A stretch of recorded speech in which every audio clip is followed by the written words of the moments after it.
Hi there, it's Dr. Richard Mclean. This is my whistleblowing statement for the Australian public and for the police and people who can receive it at ASIC, at APRA, at AFSA and the Commonwealth Ombudsman.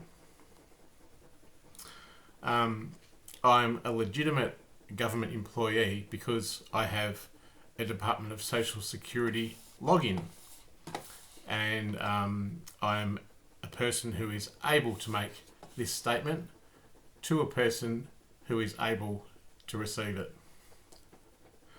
Please, will someone help me? I'm 49 years old and I've never ever had a lawyer who has acted to resolve any of the following to a degree in which I live with enough prosperity for just a basic life.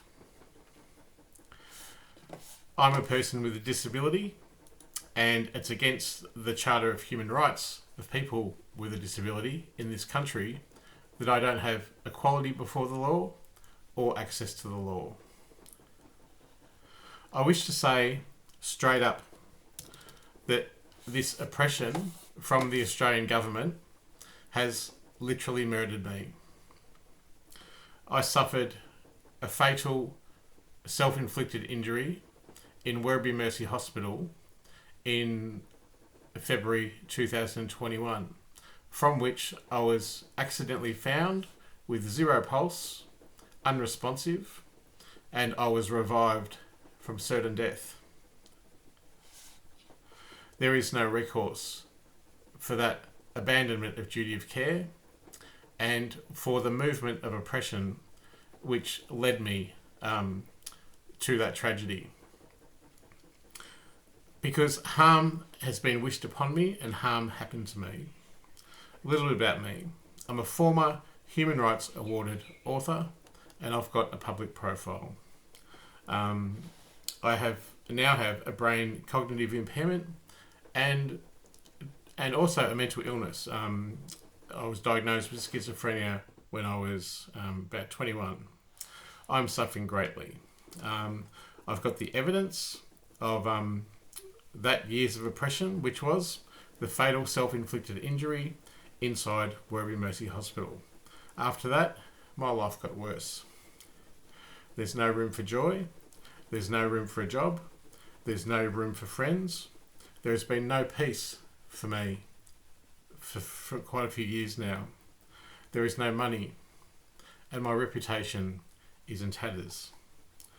The protest of my treatment only saw me further ostracised, abused, and neglected.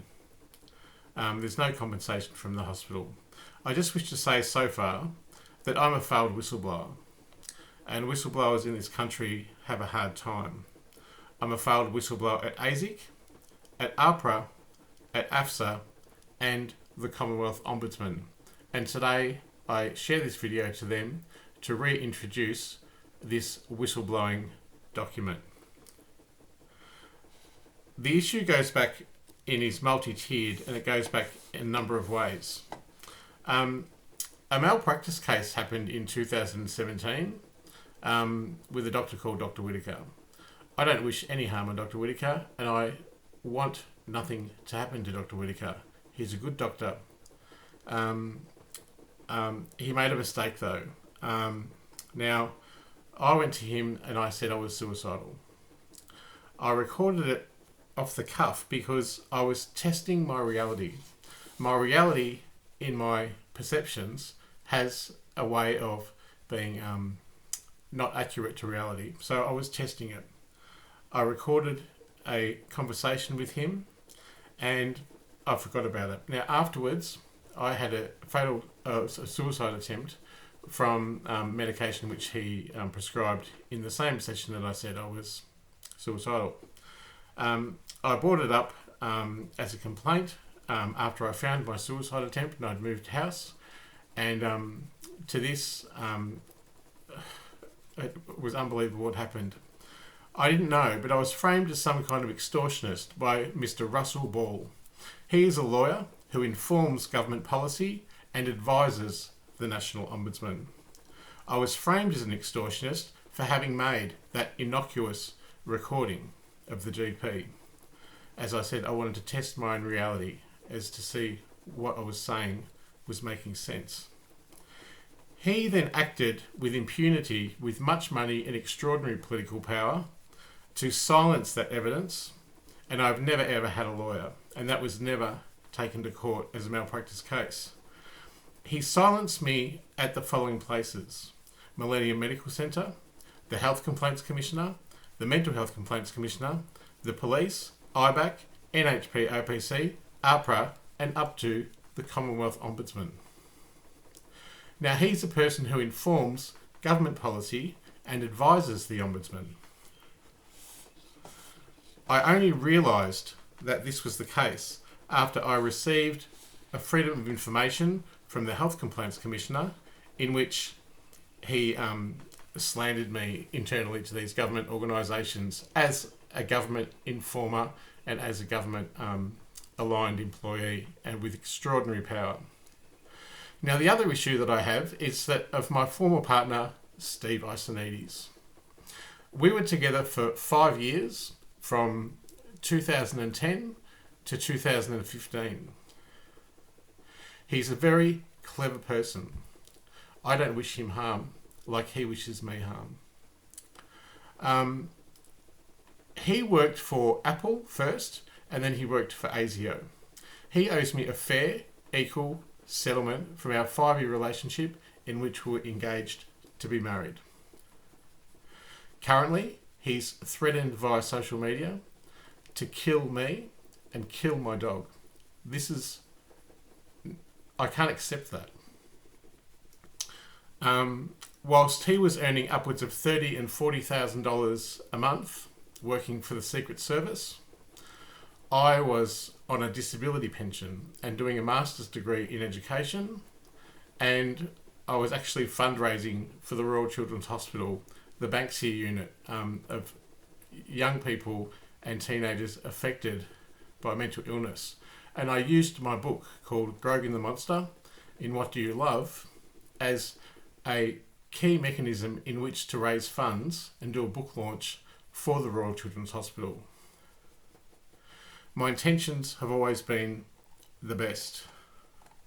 Now, I wish to say further on, there are a whole lot of financial issues that I'm redacted from getting, and that is because I am banned at AFCA, the Australian Financial Complaints Authority. That is because I threatened to name staff. As time went on, I knew I was framed in a conspiracy, and I started to record the evidence of that. This has led to my financial destruction, and it's also led, amazingly, to my literal death, which I was revived from certain death, and to which there is no recourse or compensation for that. I would have received compensation had I not have been banned from AFCA. Now, it goes right to the top. I've worked solidly and with great resilience to try and oppose the tyranny of government oppression. And the Office of Prime Minister and Cabinet have now refused my freedom of information after first acknowledging that it had over 1,000 matches. That would be true, because in actual fact, I'll just go into some advocacy here. I have a national profile. Funnily enough, I am the author of Recovered Not Cured, A Journey Through Schizophrenia, and I've advocated against shame, stigma and prejudice for most of my life. I've spoken in Parliament House in Canberra. The Office of Prime Minister and Cabinet would have a record of that. All the way across to the School of Religious and Philosophical Studies at McGill University in Montreal, Canada, and I've travelled to the Australian continent speaking at local, state and federal levels, including Dubbo, to Warrnambool, to Canberra, Sydney and Melbourne. And this is just a brief list of places that I've spoken. Radio National, Life Matters program with Julie McCrossan on the ABC TV, ABC. Triple J Youth Network with Rachel Kerr. Tricia Duffield on Radio 2SM Sydney. Martin Powley for ABC Golden Sunshine Coast Queensland. Fiona Sewell for ABC Radio Adelaide, statewide afternoons, James Valentine for ABC Radio 702, Philip Brady and Bruce Mansfield on 3AW Nightline, John Weeks for Spectrum FM Radio, Stateline on ABC TV, Good Morning Australia with Steve Ledman for my exhibition at Art Holes Gallery and book launch, Peter O'Shaughnessy, Curtin Radio Perth, Tony Wilson for Triple R, Felicity Biggins for Radio 2 NUR in Newcastle. I did a video interview with Frankie Fathers for Reuters TV, which was international. I was on ABC National, AM program, Channel 31, News, Joy FM, a Radio National Life Matters Art and Psychosis special. I was on Triple R again for talking about schizophrenia. I was on local radio and ABC regional radio for ABC, and I was on interview panels with students from McGill University in Montreal. Print media articles and reviews include an article for Michael Winkler for The Age, and I used to actually work as an illustrator for The Age. That was before this article came out about my book called My Descent into Madness from the Herald Sun. Thanks, Herald Sun, for vilifying me and allowing me to lose my job at The Age. I was in MCV by a reviewer, the Sydney Morning Herald and Deverson, rest in peace, E-Clinical Psychiatry News about psychosis and art, there was a possible presentation on SBS's Masterpiece program. That didn't happen. And I've actually spoken in Parliament that was recorded in the Australian newspaper, and that was called, that was in the Sydney Morning Herald, Mental Health Hits the Political Frontline. My presentations include a presentation at Art Holes Gallery when the book first came out. I was a regular person who presented at the Mental Health Research Institute to researchers and biochemists. I've spoken to Forensic Care, the psychiatric prison in Fairfield, to inpatients and social workers and psychologists. I've been speaking at the Early Prevention Psychosis Centre to EPIC, to consumer groups. I've spoken to the Australian Centre for Youth Literature, the AYCL. The librarians and school teachers there really appreciated my input. I did a presentation for Australian Centre for Youth Literature, to 500 students at one time. Bor Youth Network to social workers and youth planners, the Richmond Fellowship Warrnambool to consumers and their families, more talks to consumers at EPIC, the Royal Melbourne Hospital with Mental Health Research Institute. I had a special guest speaking for Psychosis and Cannabis Forum there. I've spoken at St Andrews Market for Mental Health Week, Forensic Care, Thomas Emily Hospital, Mental Health Week, a presentation on autobiographical writing for high school students at the State Library, Northwest Area Carer Consultant Group. I've actually spoken in Parliament House for Sane's Guide to Electoral Officers, and I've had a lot of personal clients as well. I've been across the ditch to McGill University in Montreal and Paragraph Bookstore, and even Douglas Hospital in Montreal and Mclean Hospital.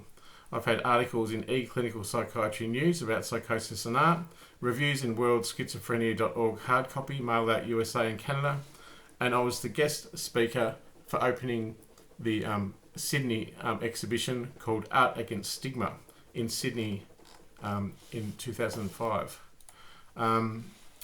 I just want to say that I've really tried my best to use my experience to better Australian society, and I think I've done a pretty good job.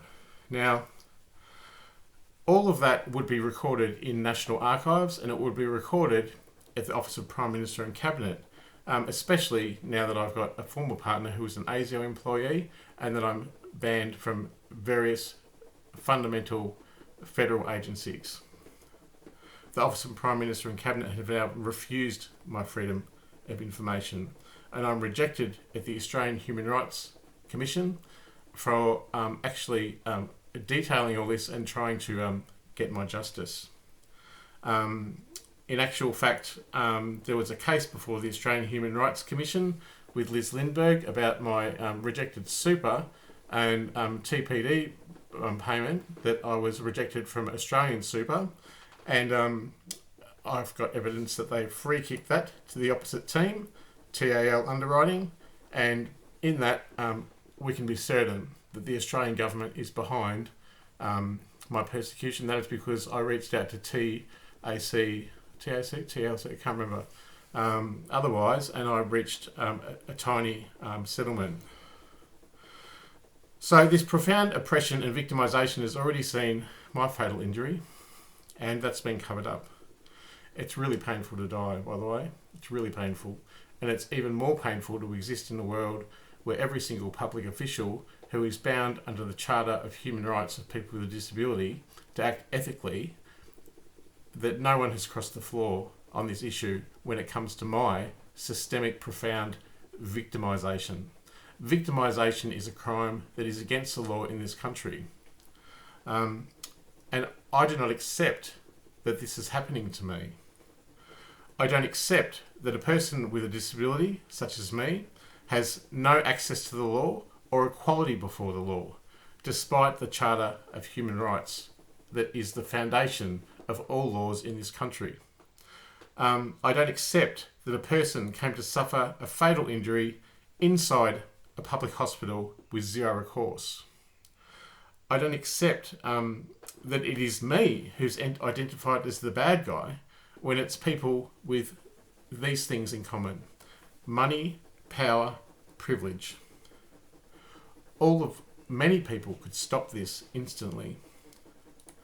I don't accept that my business, which I toiled over for 20 years, it used to be richymclean.com and then it was changed into richmclean.com.au, was destroyed with impunity by a government-linked web hosting company, Micron 21. That was then covered up by the Telecommunications Industry Ombudsman, business.gov, and my insurer, bizcover.com.au. So I don't accept that malpractice occurred leading to my overdose in 2017, and I don't accept the fact that a person with money, privilege and power, as opposed to me, who is easily identifiable as someone with mental illness and then vilified for it and scapegoated, can act in a position of monopoly of power and can actually systemically act in which to profoundly disadvantage me in all areas of life. That man, Russell Ball, who informs government policy and the Ombudsman, silenced that evidence. I was not an extortionist, and I've been framed in many other ways. I was literally testing my reality to make sure that I was being sufficient in my cry for help. And it's been a cry for help ever since. And that evidence was silenced by, Millennium Medical Centre, Health Complaints Commissioner, Mental Health Complaints Commissioner, the police, AHPRA, NHP, OPC, IBAC, and the Ombudsman. I've never, ever had a lawyer.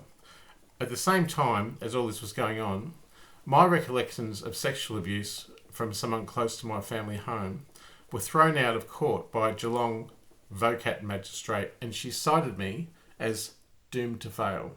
That's colourful language for someone who has survived child sexual abuse. I suspect it was because I was scapegoated, and I suspect it was because I was framed as an extortionist by Mr. Russell Ball, and that it had reached all avenues of legality in this country, and that she was citing me or suggesting that I was in it for the money. All along, from about 2019, I was contracted to the NDIS Commission as an artist life coach for the NDIS, and I loved the work. And I worked with many people who were marginalised, who had severe mental health issues, and I managed to have a good life advocating, as I always had done in Australian community, in my local community. And I did it, and I was valued, and I did it, and I had a really good life for a while. But my client's rape and incest stories that I was narrating for his VOCAT case triggered my own 3-year struggle with my own justice. When I was narrating his story in a document that was meant for VOCAT, and I received my audio from the mail to prove that the hearing had ever existed because I was never there. That evidence for me arrived in the mail, and it was deliberate that it was elongated and that it had come in the mail too late for my appeal to happen. And in this, I knew then that I was scapegoated and my reputation had been ruined, and that my important work that had gone for a year and a half with my client, who was my NDIS client, was rendered illegitimate. Along with the distress of being framed, I was triggered by my work and my workplace environment, where I had looked after a particular client for over a year and a half, and it triggered my own personal internal battle that was doomed to fail, as the lady said. I finished work on 19th of January 2021. I had private health insurance from HCF, income assistance, and it never paid out. And now I'm actually banned from contacting them. My work cover was never paid, and to this day, it's before the AAT. And the combination of the detriment that's occurred to me was really the thing that led to the suicide. The causational thing wasn't really my mental health. It was the profound systemic struggle that I'd had against powerful key political stakeholders and how they controlled every aspect of my life and absolutely forbade me from earning money, and they forbade me and redacted my prosperity from every single place that it could potentially come. At the AAT, Kate Watson, I think her name is a lawyer who's defending the government. She well knows that a person with a disability needs to have equal access to the law and equality before the law. But she took it to the AAT, where it was defended, and they deny that I'm an employee for the purposes of the SRC Act. However, it clearly states on the NDIS Commission website that workers can be employees, contractors, volunteers, or sole traders. I'm not making this up. I also have a Department of Social Security employee login. I was advance paid COVID money at the time of COVID. I was considered a regular employee. This is still outstanding. Everyone I know has put the emphasis on me for the suicide attempt, and no one has taken responsibility for the profound injustices that have occurred. Everyone I know in my life is an apologist for the following people: Steve Icenides, John Whittaker, Russell Ball, Mark Dreyfus, Bill Shorten, and the Prime Minister. Every public servant has an obligation to act within the Charter of Human Rights, especially for those people with a disability. You may notice my lips dropped now. That's from the suicide attempt. I have profound physical detriment from that suicide attempt for which there is no recourse. And in actual fact, when they apologised for returning a broken, used toilet brush in my clothes to the intensive care unit because it is not their policy to give away hospital property.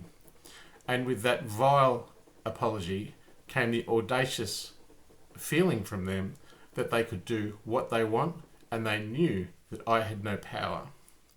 But I have a voice, and I have sentience, and I have goodwill, and I don't want to harm anyone. Additionally, I don't want anyone to go to jail. I don't want anyone to lose their job. I don't want anyone to be incarcerated. I refuse to act in the way in which I have been treated.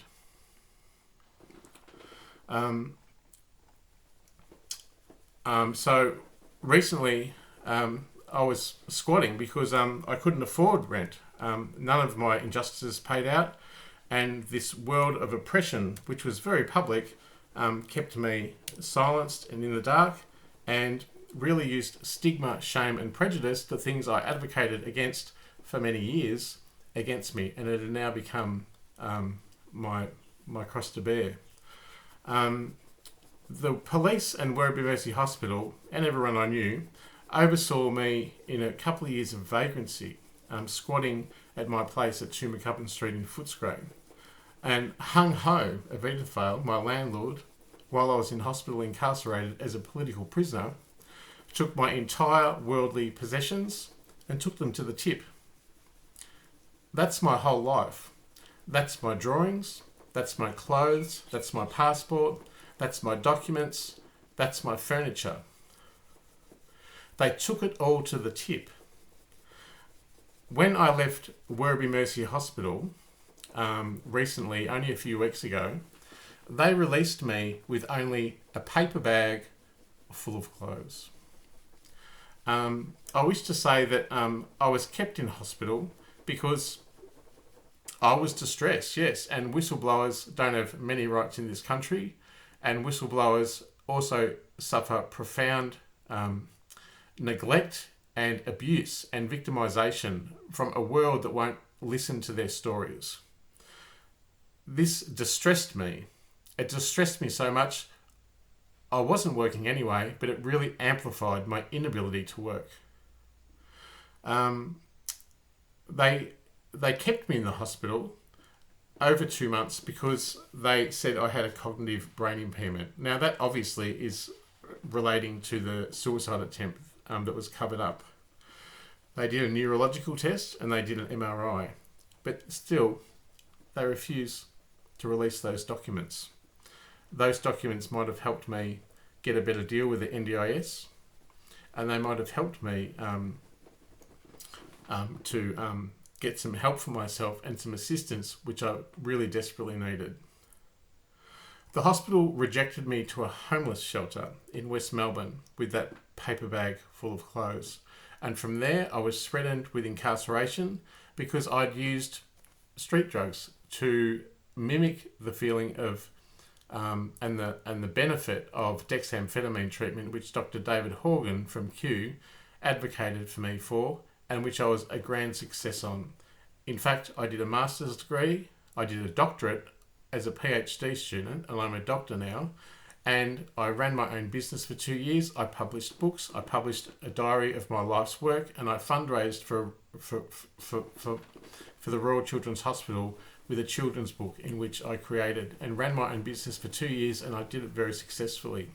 And ever since the incarceration in January 2021, they've rejected that medication from me, and I need it. So this has been my story. Right now, I don't have enough to survive the next fortnight. I don't have enough to eat, and I'm with a delightful old man who's an 80-year-old pensioner who's accepted me gratefully. I was grateful to be accepted into his house.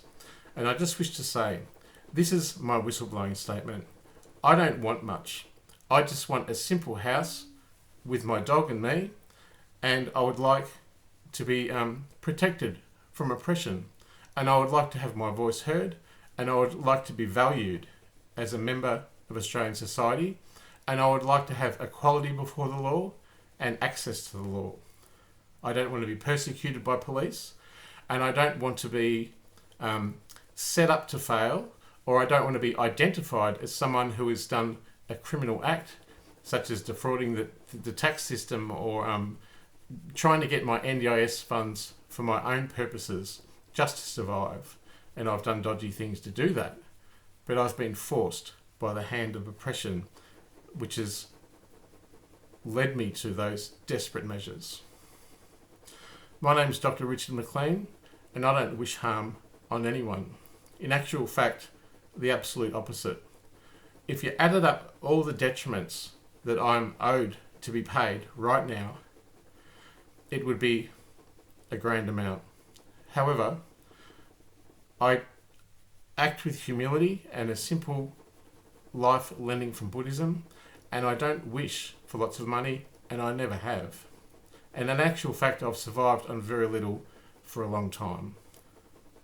I only want a simple life in a house with my dog and a car and a computer, and I want to be able to get a coffee every day, and I want to be able to recreate those links with my friends who have fallen victim to this in their victimisation of me. And I wish to recreate those friendships again, and I wish to recreate a life.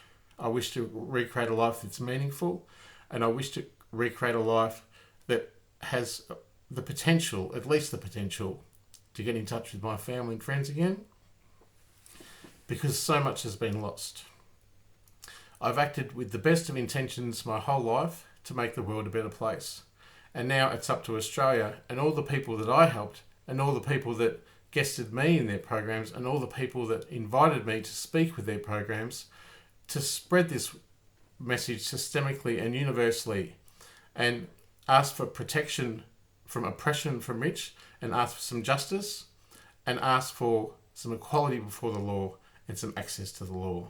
I don't require much, and in actual fact, as I was saying, I keep forgetting things because my memory's a bit marred nowadays, that I've created a trust fund, barondodger.com, and what I plan to do with the detriment that is anything beyond a simple life for me is to create a charity, a non-for-profit, which creates meaningful experiences for people who are marginalised and people who have no voice. That includes people bereaved by suicide. It includes child sexual abuse victims. It includes people affected profoundly by mental illness, whistleblowers, and sexual violence. It includes the black, the trans, the very old, and the very young. All people who are marginalised and all people who need a voice. These are my people. Those are the people that I want to help. And those are the people that I will help, God willing. So thanks for listening to this message, and please share this story because it's not sustainable, this life for me. And if I literally die before this gets justice, it'll be a very sad story indeed. Thanks for listening.